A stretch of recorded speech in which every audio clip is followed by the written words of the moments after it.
Hermanos y hermanas, un saludo cordial desde Moscú. Vamos a proseguir con algunos temas, ¿no? Quien ya ha visto los dos primeros materiales, a mí se me ocurre proponeros puede ser, ¿no?, una colaboración. Puede ser que alguien tenga alguna pregunta o una voz en la discusión, esté de acuerdo, no esté de acuerdo. Escriban estas preguntas. Puede ser que podamos hacer algún material respondiendo o aclarando algunas cuestiones de este material que estamos haciéndose, y yo pienso que para los que están interesados también puede ser muy valioso, y para mí también, porque a mí se me aclaran las ideas cada vez más. Hoy me gustaría empezar un tema que en un momento, hace unos 5 años, me empezó a preocuparme, a interesarme, y me gustaría compartir con ustedes ese tema, que es el tema de la invocación mariana, la Madre del Verbo. En castellano tenemos la Madre del Verbo o la Madre de la Palabra. Yo voy a decir la Madre del Verbo. ¿Cómo empezó todo eso? Como soy de la Congregación del Verbo Divino, entonces aparece esta invocación, por ejemplo, en nuestras constituciones. Pero no tenemos mucha devoción, o la devoción a la Madre del Verbo no está muy desarrollada en la Iglesia. Aparecía en la vida de San Arnoldo, por ejemplo, en una oración para el mes de mayo, él habla de la Madre del Verbo, pero me parece que en nuestra congregación, si comparamos una congregación a un árbol, entonces no todo está enseguida. O sea, hay cosas que aparecen solo con el tiempo. Esa invocación de la Madre del Verbo no estaba presente en los tiempos de San Arnoldo y está bastante pobremente desarrollada hasta hoy día. Aunque los misioneros del Verbo Divino tenemos nuestros méritos en este campo. Por ejemplo, hay un par de parroquias en América Latina con la invocación de la Madre del Verbo. Una está en Cochabamba, una en Bogotá, en total 2 en Colombia me parece que hay. Puede ser que hay más, pero tampoco investigué este hecho muy fuertemente. En nuestro caso, todo empezó por una preocupación de tener unas imágenes bonitas de nuestros santos y beatos y beatas. En nuestra parroquia había una pintora que se llama Aleftina, y le pedimos que pintara a nuestros santos y beatos. Después de un tiempo ella dijo que sería tal vez interesante pintar a los santos y beatos, pero con una imagen de la Virgen. Y ella propuso una imagen concreta. ¿Qué imagen era? Era la modificación de esta imagen.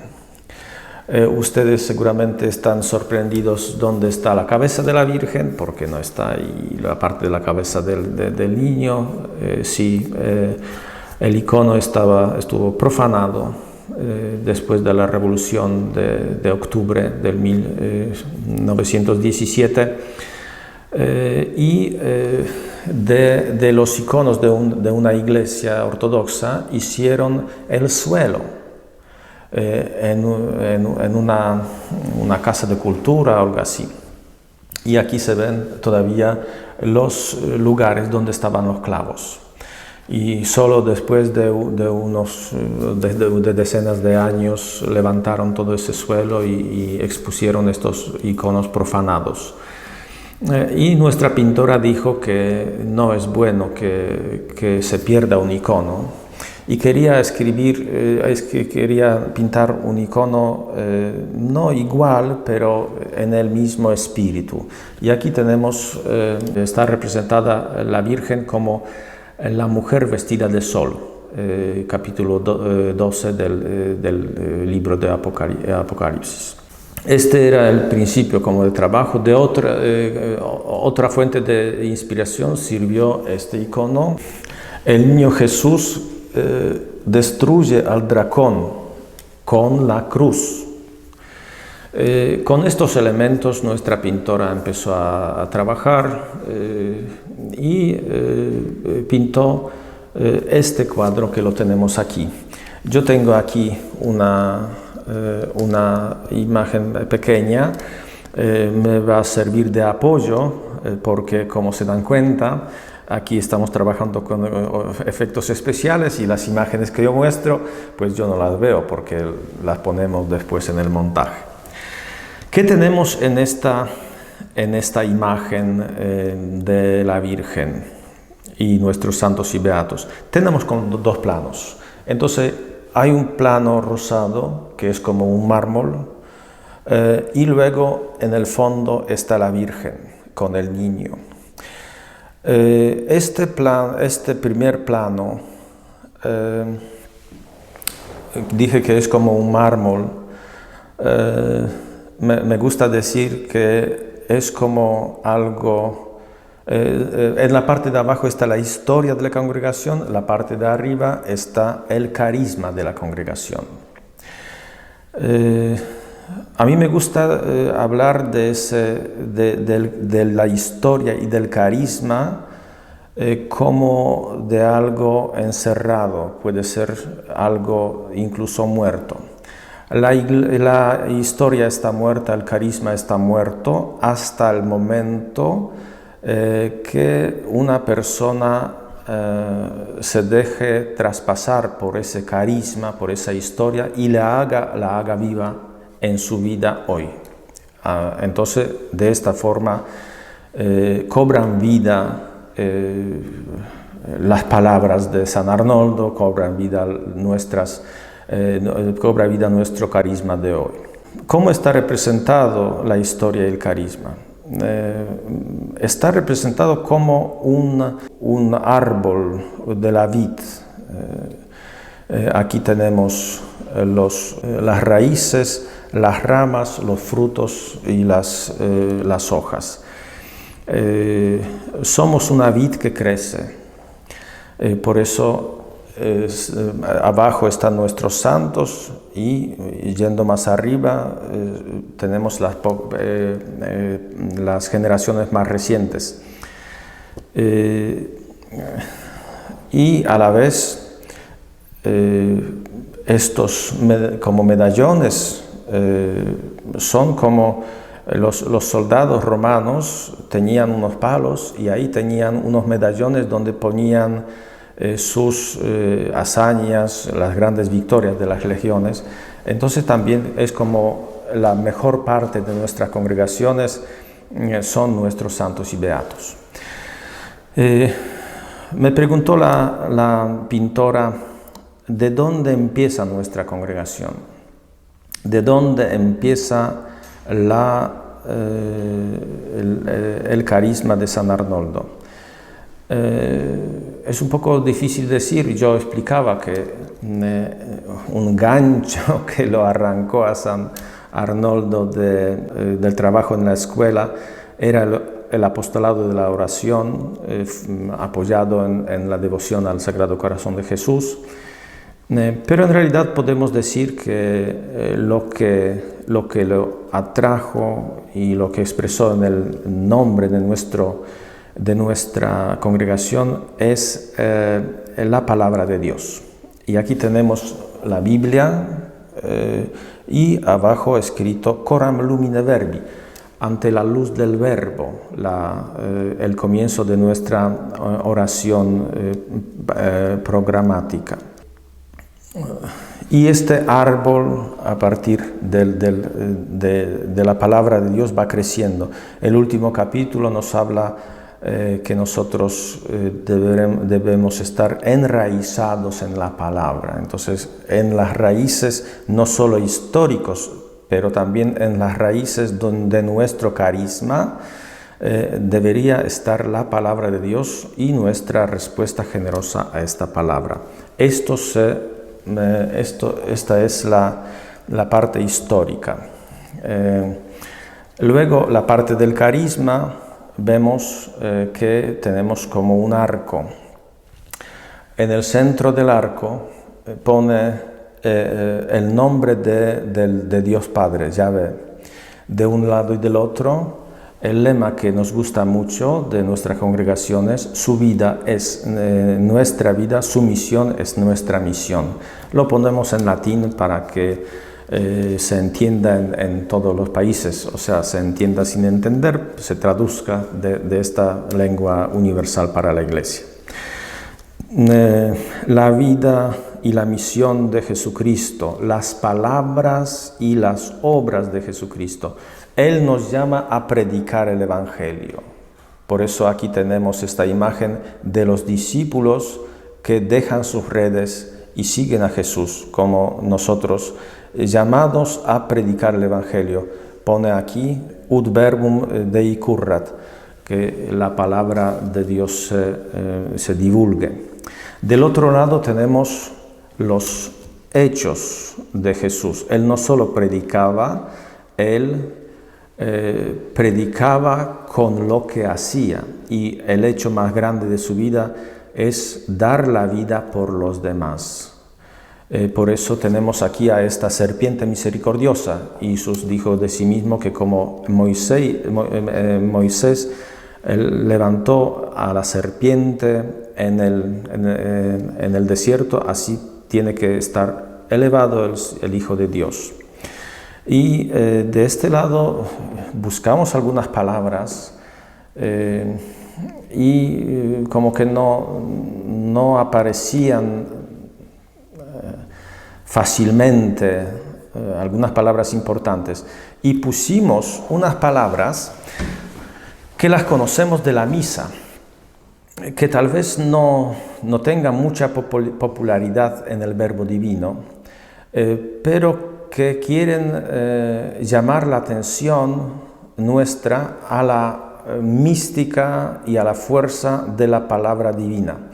¿Qué palabras son? Setantum dic verbo. Setantum dic verbo. Di una sola palabra. Conocemos estas palabras cuando Jesús quería sanar al hijo del centurión, o en el Evangelio de Juan al sirviente del centurión. Dice que no es digno de que entre en su casa, pero di una palabra, una sola palabra, y será sanado mi hijo, mi siervo. Entonces es el poder sanador de la palabra de Dios, pero en realidad aquí queremos llamar la atención a este hecho que como congregación del Verbo Divino tenemos que prestar mucha atención a la mística de la palabra de Dios, y tenemos que ser personas de la palabra de Dios en sus diferentes revelaciones. Esto es lo que se refiere al primer plano. En el segundo plano vemos aquí, lo primero, hay como una campana de luz que va bajando, que es la presencia del Padre, que vive en una luz inaccesible. De esta luz viene el Espíritu Santo que vuela por encima de la Virgen, de Jesús. Ya lo vimos en nuestro medallón, que que el Espíritu es el que con sus alas protege, anima, guía, guiaba a Jesús, a la Virgen María, pero hoy pedimos que guíe a la Iglesia. En cuanto a la Virgen María, ella tiene en sus brazos al niño, se está fijando en él y lo está escuchando. De la Virgen decimos a veces, el Papa Pablo VI decía Virgo Audiens en latín, en traducción al castellano, Virgen atenta a la escucha. Jesucristo, como vemos, aunque es niño, tiene estas ropas del resucitado, especialmente en el capítulo 12 del libro de Apocalipsis, según un exégeta español, Luis Alonso Shekel, aparece Jesucristo en el capítulo 12 como el que nace, el niño que nace, pero nace en la resurrección, porque ya nace para vencer al enemigo de la salvación que está bajo los pies de la Virgen. Jesús en la mano tiene la cruz, se ve poco, pero es la cruz que llega hasta los pies de la Virgen. Es un concepto interesante porque aquí en el medallón, por ejemplo, la imagen de la Inmaculada Concepción muestra que la Virgen aplasta la cabeza del dragón, de la serpiente. No sabemos que es un problema de traducción, de la traducción de la Biblia, porque en el capítulo 3 del libro de Génesis se habla en el texto hebreo que la cabeza de la serpiente la aplastará la descendencia de la Virgen. Después en la traducción griega y latina de la Biblia, en esas traducciones aplastará la mujer, lo que entró después muy fuertemente en la devoción y en la pintura, por ejemplo, de la Iglesia Católica. Durante el tiempo de la Reforma de Lutero se lo echaban en cara a los protestantes, por eso que tenemos aquí una imagen de Caravaggio, donde, como ven, el niño aplasta la cabeza de la serpiente y la Virgen por encima le está ayudando. Aquí la Virgen está como atrapando, fijando al dragón y Jesús lo está destruyendo. El mismo dragón es bastante grande, que decidimos hacerlo así. Él dice, Satanás, por ejemplo, en la escena de las tentaciones, dice que los reinos de la tierra le pertenecen. Entonces su cuerpo está como dominando la tierra que le pertenece. Queríamos pintar ese dragón con un cierto atractivo, brutal. Por eso ese color rojo tiene un ojo como una piedra preciosa. Y si se fijan, la lengua es como el símbolo del dólar. Entonces siempre Satanás intenta de tentar a la gente con el dinero, con el placer o con el poder. En este hecho de Jesús se cumple lo que nosotros rezamos en nuestra oración.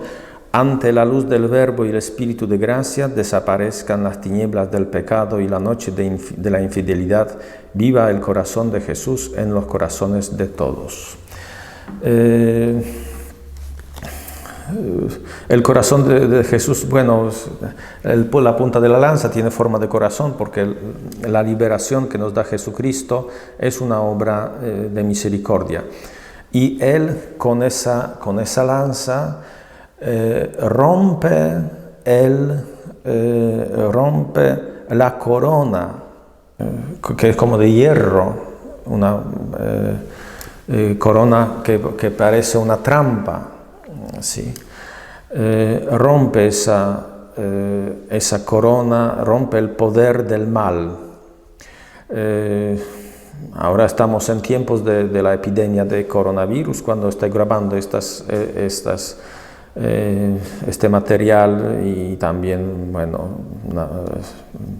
debemos rezar que también esa corona, ese virus de la corona nos deje en paz.